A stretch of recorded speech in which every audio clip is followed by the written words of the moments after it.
fix Hyundai Bluelink app not working. So if you want to fix Hyundai Bluelink app not working, then what you need to do is first you need to open up your settings, make sure that you have a stable internet connection, and then you need to scroll down and go with apps.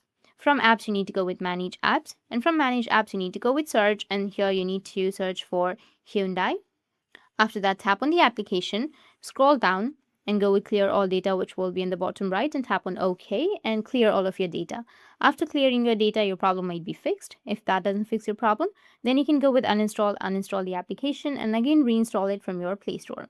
Or if you don't want to uninstall, then you need to open up your Play Store and go with your search and search for Hyundai Bluelink, and then go and update it if you have any updates on your Hyundai.